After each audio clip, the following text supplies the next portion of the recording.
Assalamualaikum warahmatullahi wabarakatuh. Jumpa lagi di podcast Serba Serbi KKN dengan saya Firda Rahman sebagai host. Kali ini saya dari Prodi Tadris Matematika. Pada podcast kali ini kita akan berbincang-bincang membahas tentang KKN. Ada 9 narasumber kita. Langsung saja kita panggil narasumber yang pertama. Silakan duduk, Mas. Oke, siap. Ya, jadi Masnya bisa perkenalkan dulu ke kamera. Oke, semuanya perkenalkan nama saya Maula Iksan Al-Mafuri dari Prodi Sejarah Peradaban Islam. Untuk Masnya sendiri ini KKN-nya di mana, Mas, tepatnya, Mas? Untuk khususnya kami sendiri itu KKN di Desa Bejaten, Kecamatan Pabelan, Kabupaten Semarang. Untuk Desa Bejaten sendiri itu penduduknya ada berapa sih, Mas, tahu nggak? Kalau untuk penduduk itu kurang lebih sekitar 1000-an, sedangkan yang mempunyai hak pilih itu sekitar cuma 900 penduduk. 900 penduduk. Iya. Kalau desa itu masih ada dusun-dusunnya nggak, Mas? Kalau untuk di Bejaten sendiri itu dibagi 3 dusun ya. Ada Meranggen, Kerajaan sama Kalongan. Gitu. Kalau Masnya sendiri nih, ini kan ada 3 dusun ya. Ada berapa mahasiswa yang di desa itu, Mas? Untuk KKN di Bejaten sendiri itu ada 30 mahasiswa, Mas. Dan dari 30 itu dibagi di 3 posko. Yang pertama itu ada di Kerajaan, Meranggen sama di Kalongan. Untuk Masnya sendiri masuk di posko yang mana, Mas? Kalau untuk saya sendiri masuk di posko 89 itu tepatnya di Dusun Kalongan. Kalau yang lain posko 87, 88 itu? Kalau 87 itu berada di Dusun Kerajaan, sedangkan 88 berada di Meranggen, Mas. Oke, kalau Masnya ini kan ada di Kalongan ya tadi ya? Iya. Di Kalongan itu penduduknya gimana, Mas? Warga-warganya gitu gimana? Bisa diceritakan mungkin? Kalau untuk penduduk sendiri di Kalongan ya ramah-ramah, baik semua, selalu welcome lah sama kita, bisa menerima kedatangan kita dan juga selalu mensupport kegiatan-kegiatan yang kita adakan. Untuk warganya sendiri itu, Mas, kegiatannya yang di sekitaran posko itu gimana, Mas? Gimana, Mas? Untuk kegiatan-kegiatan sehari-harinya, Mas, itu gimana? Kalau cuma kegiatan sehari-hari, karena kita kan di desa ini mayoritas muslim semua, mungkin ya kegiatan sehari-hari cuma seperti rutinan yasinan, tahlilan, hanya ada kegiatan-kegiatan seperti itu aja, Mas. Itu yang rutinan. Kalau tema dari KKN sendiri dari Masnya? Ini kalau untuk tema itu kita kan dari kampus itu mengangkat moderasi beragama. Jadi kita memfokuskan pada kegiatan-kegiatan keagamaan begitu, Mas. Oke, untuk yang lainnya kita akan memanggil narasumber yang lain. Dari Masnya terima kasih, Mas, bisa kembali lagi kita panggilkan ke narasumber selanjutnya. Ya, kita sudah kedatangan narasumber yang selanjutnya. Mungkin bisa perkenalan dulu di kamera. Halo guys, perkenalkan saya Damayan Lestari dari Prodi Hukum Tata Negara. Untuk Mbak Dama sendiri ini di KKN masuk di bidang apa ini? Saya masuk di bidang lingkungan dan kesehatan. Itu bidang lingkungan dan kesehatan ya. Itu kegiatannya ngapain aja sih selama di KKN itu? Bersih-bersih posko, bersih-bersih musola, senam bersama, terus mengumpulkan barang bekas warga-warga sekitar. Mengumpulkan barang-barang bekas ya, itu dilaksanakan tiap hari atau seminggu sekali itu kalau pengumpulan barang bekas? Dilaksanakan minggu sekali di hari Minggu setelah senam bersama. Setelah senam bersama. Kalau pengumpulan barang-barang bekas itu selanjutnya diolah atau diapakan itu? Nanti pengumpulan barang bekas itu akan dijual untuk menambah kas remaja di Dusun Kalongan. Kalau senamnya sendiri sih itu dilaksanakannya berapa minggu sekali sih? 1 minggu sekali hari Minggu. 1 minggu sekali ya. Kalau senam biasanya mengajak warga ada usia tertentu nggak? Tidak ada, semua warga, anak kecil sampai orang tua. Kalau yang bersih-bersih apa tadi musola atau masjid itu ya? Itu hanya anak KKN atau ngajak warga sekitar juga nggak? Sama anak-anak. Sama anak-anak gitu ya? Sama kegiatannya itu seminggu sekali atau gimana? Seminggu sekali. Oke guys, untuk kegiatan lingkungan dan kesehatan kira-kira seperti itu. Ya, kita sudah kedatangan narasumber yang selanjutnya. Mungkin bisa perkenalan dulu di kamera. Hai guys, perkenalkan nama saya Lili Dasari dari Prodi Ekonomi Syariah. Untuk Mbak Lili sendiri selama di KKN ini ada di bidang apa nih, Mbak? Itu mas saya di bidang keagamaan. Kegiatannya keagamaan di desa atau dusun itu bisa diceritakan mungkin? Khususnya di dusun Bulan Kalongan itu kan mayoritas agamanya Muslim ya mas. Jadi ada beberapa kegiatan keagamaan seperti itu. Kalau yang rutin nih, ada kegiatan apa aja? Yang rutin tuh seperti PKK ibu-ibu atau arisan ibu-ibu seperti itu dilaksanakan pada hari Senin sore jam 4 sore sampai mau menjelang maghrib itu mas. Terus yang tahlilan itu diadakan pada Kamis malam atau Jumat malam, itu khusus bapak-bapak dilaksanakan di dusun Kalongan sendiri, itu per minggu per rumah gitu. Oh gitu ya. Kalau tadi kan kegiatannya dari ibu-ibu sampai bapak-bapak itu ya. Kalau yang anak-anak sendiri ada nggak sih kayak TPQ atau pengajian rutinnya? Ada mas, itu dilaksanakan setiap hari, itu ba'da maghrib gitu mas, sampai mau menjelang isya. Oh gitu ya. Selain kegiatan rutin, ada kegiatan apa lagi yang ada di dusun atau di desa? Kalau di dusun sama di desa itu ada muslimatan, itu dilaksanakan setelah Jumatan, itu khusus ibu-ibu, diadakannya di desa atau di tempat masjid, itu masjid Ijadan gitu mas. Selain itu ada lagi nggak yang mungkin acara tahunan atau mungkin ada memperingati apa gitu di desa atau di dusun mungkin? Itu ada mas, kita itu kan KKN selama 5 hari ini dong. Itu tuh ada 2 kegiatan yang kita ikuti, yaitu ada 2, yaitu Rejab sama Nisfu Sya'ban gitu mas. Itu kegiatannya seperti apa? Kalau kegiatan Rejab itu diadakan ba'da maghrib, dipimpin oleh takmir mushola di dusun Kalongan.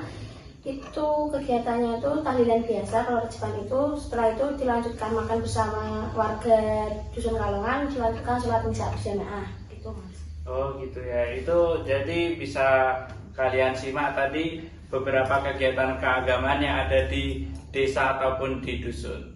Kita lanjutkan ke narasumber yang selanjutnya. Oke, kita sudah kedatangan 2 narasumber. Bisa langsung memperkenalkan ke kamera. Oke, saya Nur Fadilah, saya dari program studi Hukum Ekonomi Syariah. Dan saya Marcella Bunga Saraya dari program studi Hukum Keluarga Islam. Babanya ini di KKN ada di bidang apa? Untuk kami berada di bidang pendidikan.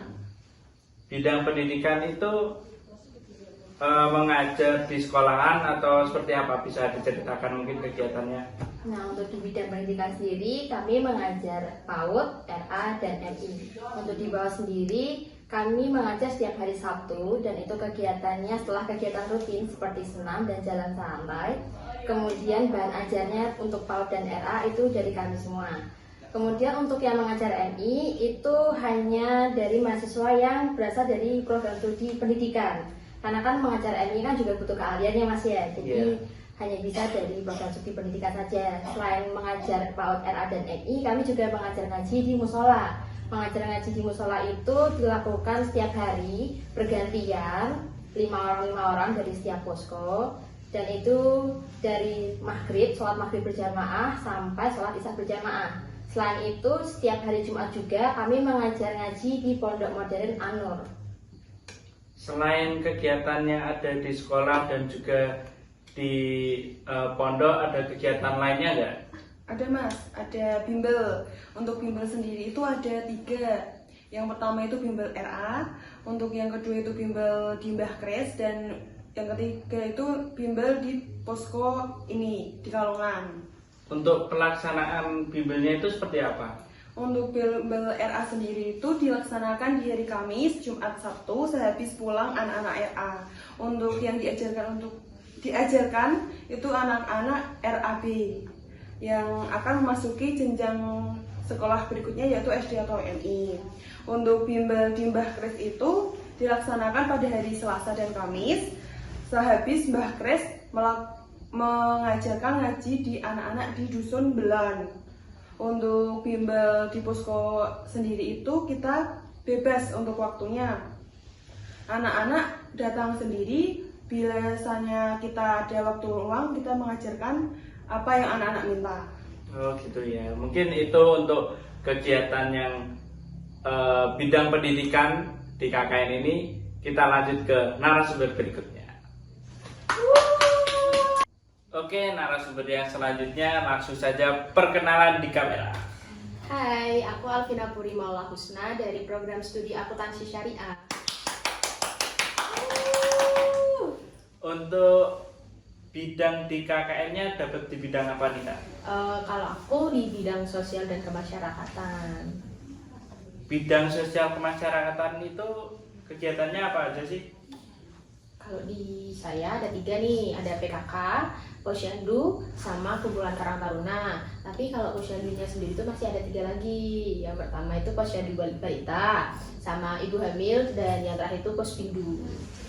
Posyandu kan itu ada 3 ya. Waktu pelaksanaannya itu bagaimana? Itu semuanya tiap 1 bulan sekali.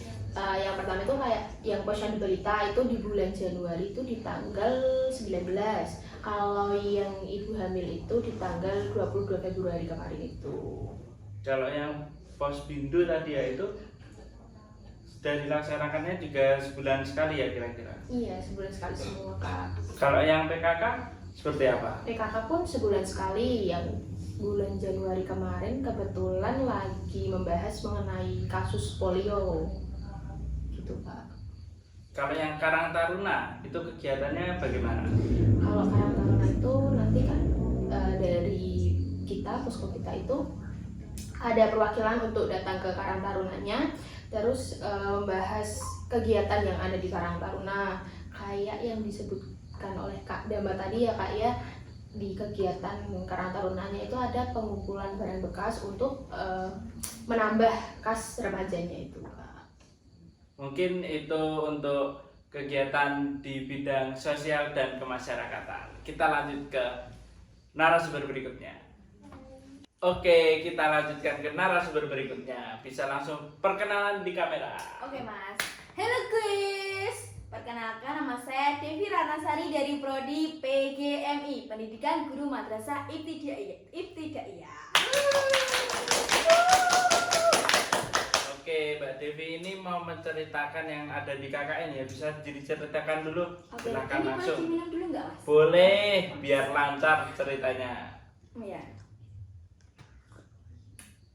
Masya Allah. Alhamdulillah. Oke lanjut. Di sini saya akan menceritakan UMKM yang ada di Dusun Kalongan Mas. Oke, ada UMKM apa nih? Salah satunya yaitu pabrik tahu. Dan setiap harinya itu pabrik tahu itu membeli kedelainya di petani langsung. Dan itu membelinya kedelai itu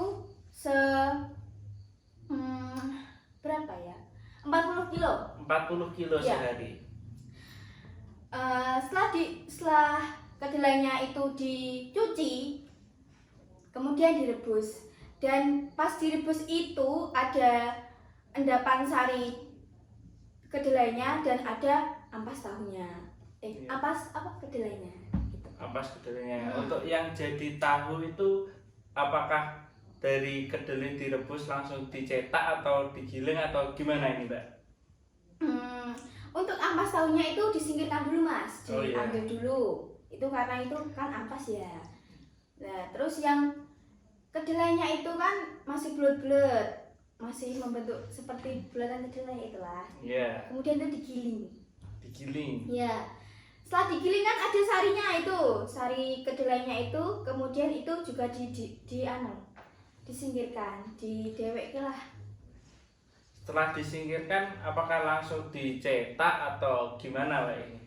Untuk sarinya itu nggak langsung dicetak mas, itu Nggak bisa ya langsung dicetak? tidak. Itu harus menunggu semalaman prosesnya itu, jadi nggak langsung jadi tahu. Oke, untuk tadi kan ada 40 kilo nih, kira-kira sehari dalam 40 kilo itu jadi berapa cetak? Saya lihat itu bapaknya pas kan gini ya mas, kan nunggu semalaman ya. Tapi itu pas saya ke sana itu bapaknya itu udah ada sari kedelai yang udah mau dicetak. Jadi saya lihat itu ada 12 cetakan lah. Ya kurang lebih 12 ya. Ya, setelah dicetak kan itu cetakannya itu pas pembuatan tahu itu harus rapat, harus padat biar jadi kotaan tahu. Dan besoknya itu udah dipotongi terus dijual ke pasar-pasar, ke toko-toko gitu. Oh gitu ya. Tadi Iya. kan ada ampasnya juga nih disendirikan. Ya. Itu ampasnya apakah dibuang atau bagaimana ini untuk pengelolaannya? Lah, bapaknya itu pinter mas. Oh, Bapaknya pinter. itu nggak mau rugi. Oh gitu Ya. ya. Jadi ampas tahu itu diberikan, kok diberikan ya? Apa ya? Dikasih ke itu loh binatang peliharaannya. Itu banyak Jadi sekali. selain buat tahu juga ternak juga. Iya, ya? ternak juga. Pinter toh mas. Oh pinter Iya. sekali mungkin. Itu ternaknya apa aja itu Pak? Ada sapi, ada kambing, ada ayam, ada bebek mas. Itu kan sari ampas tahu itu loh. Iya. Ampas tahu itu banyak manfaatnya ternyata. Itu buat binatang ternak-ternak gitu. Oke, itu mungkin sedikit tips untuk kalian yang punya sapi ataupun kambing di rumah bisa menggunakan ampas tahu. Oke. Mungkin untuk sesi ini cukup aja ya Pak ya. Waduh, kok cukup toh mas? Ya udah. Kita lanjut ke narasumber berikutnya. Ya udah. Lanjut Dadah. ke narasumber berikutnya. Love you all. Oke, kita sudah masuki ke sesi berikutnya. Langsung saja bisa perkenalan di kamera. Hai, nama saya Anissa Miftah Alifiana. Saya dari program studi perbankan syariah. Kita ini mau menceritakan tentang apa nih? Oke, jadi saya mau menceritakan tentang proker utama kita yang Proker KKN di Dusun Kalongan Desa Pejaten ini. Jadi proker utama kita ini adalah pembuatan mini ekopark, yang mana pembuatan mini ekopark ini juga kita angkat temanya sebagai jurnal yang kita publikasikan di jurnal Al-Hikmat. Jadi konsep dari pembuatan mini ekopark ini itu adalah sebuah taman yang kita buat di jalan masuk menuju Dusun Kalongan. Jadi konsepnya itu adalah kita menanam benih-benih, itu nanti kita menanam langsung benihnya di tanah, itu benih-benih apotek hidup. Iya. Nah, nanti kita juga menanam benih-benih tanaman hias, itu kita gantung di sekeliling dari taman tersebut. Nah, tanaman hias itu kita menanamnya, kita memanfaatkan dari sampah anorganik yang sudah kita hias sedemikian rupa. Jadi nanti tanaman hiasnya dimasukin ke botol-botol plastik yang kita lubangi, terus nanti kita gantung-gantung tuh di samping-samping taman. Selain itu, kita juga ada pemanfaatan sampah anorganik itu kita jadikan sebagai ekobrik. Ekobrik itu apa sih? Oke, ekobrik itu adalah pemanfaatan sampah anorganik yang dimana memanfaatkan seperti botol plastik, itu nanti dimasukin sampah-sampah plastik yang sudah dibersihkan hingga padat, nanti bisa digunakan untuk hal-hal yang berguna lainnya. Nah, di sini ekobriknya itu kita pakai sebagai pot untuk di tanaman yang kita tanam langsung di tanah, gitu. Ini kan proker ya tadi ya, proker utama ya. Iya. Kalau tadi di awal tuh diceritakan oleh Mas Ihsan itu temanya moderasi beragama. Ini kaitannya dengan proker utamanya bagaimana?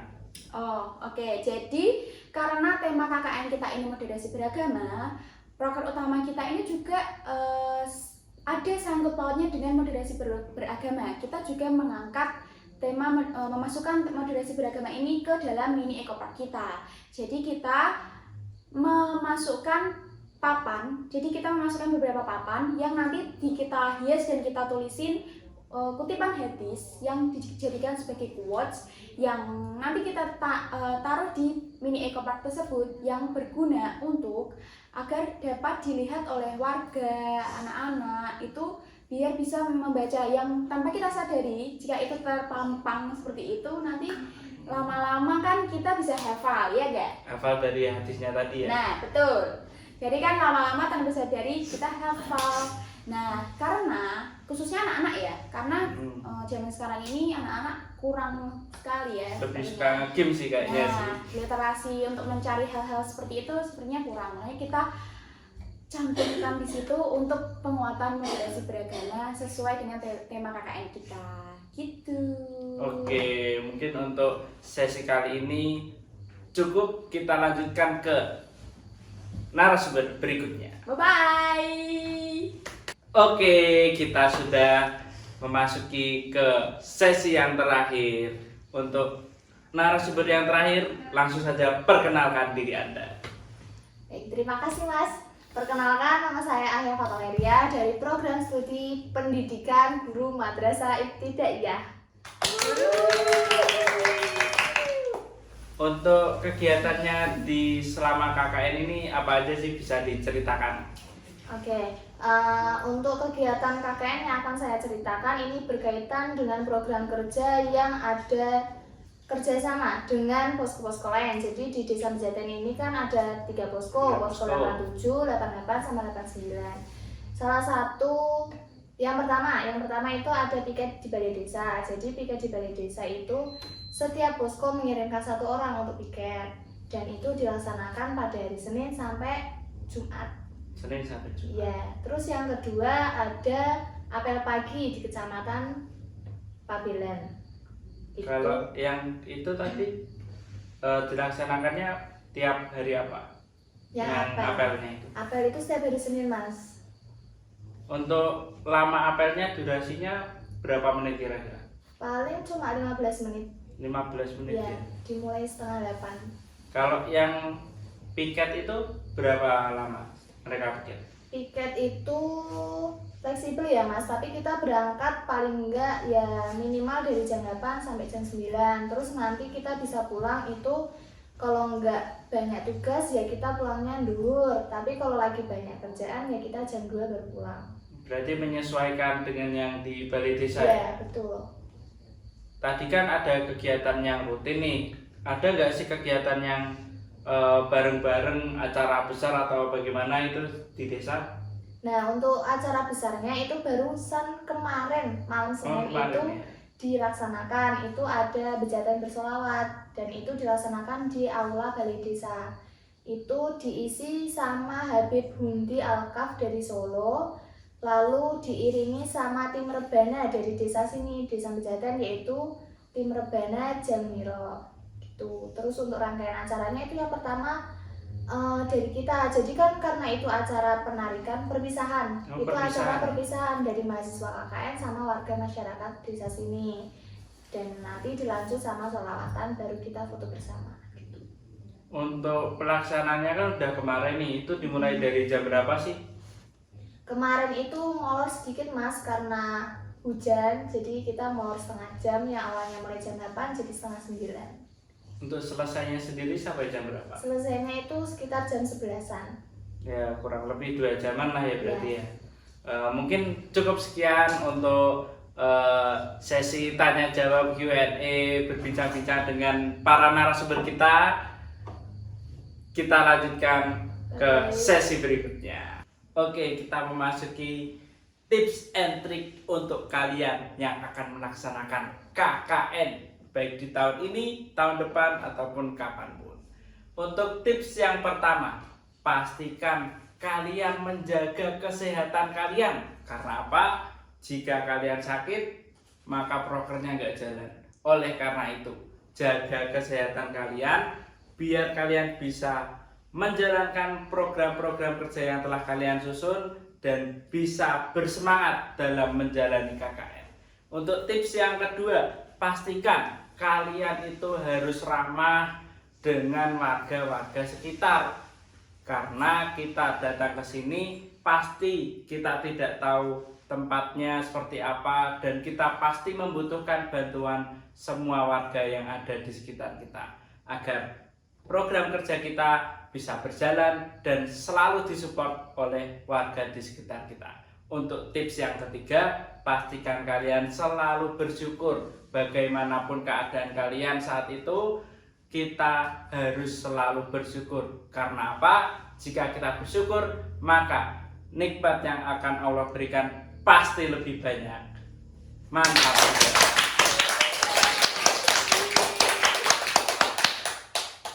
Sekian dari kami telah melaksanakan tugas KKN di Dusun Belon, Desa Bejaten. Terima kasih untuk kalian semua yang telah berpartisipasi membantu kami melancarkan kegiatan kami. Semua pihak yang telah membantu kami mengucapkan terima kasih banyak.